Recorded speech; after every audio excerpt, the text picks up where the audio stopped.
We have an update tonight in the race for Buffalo mayor. Before candidates ask you for your vote, they're asking for your money. Investigative Post sharing the latest fundraising totals for the 4 people who have officially declared.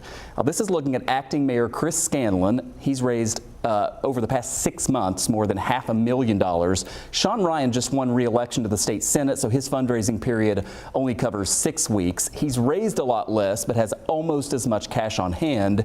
Former Fire Commissioner Garnell Whitfield and Councilman Rasheed Wyatt have a lot less in their campaign war chests.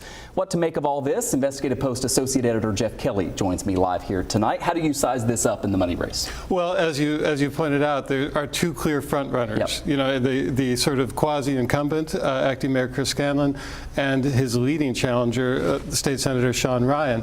The other 2 candidates who have filed campaign finance disclosures are lagging far behind, which, you know, votes, not dollars, win elections, but it does raise questions about their viability, whether they'll be able to even get on the ballot for the July primary.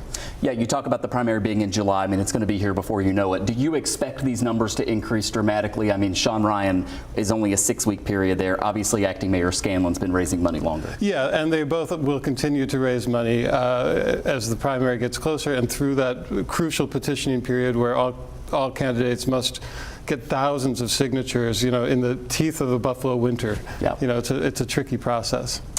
Finally, whenever you look at those 4 candidates who officially declared, what about the others? We think this is going to be a pretty crowded field of candidates, right? But if these are the only ones who have official, you know, campaigns and are able to raise money, I mean, it does sort of seem to narrow this down a little. They're the ones who have raised money so far, who have campaign committees. There are others who have officially declared, and we don't know what their fundraising looks like yet. We won't until about a month before the primary.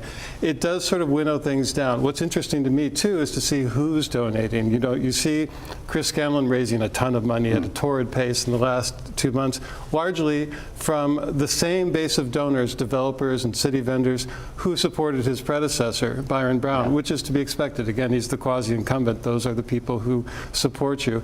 While Sean Ryan is tapping the same people who have supported him through his dozen years in office, which are labor unions, lots of lawyers like himself, and other elected officials. There's a great breakdown, not only the dollar figures, but more about who is donating at investigativepost.org. Jeff Kelly, thanks so much for coming in. Great to see you. It's my pleasure.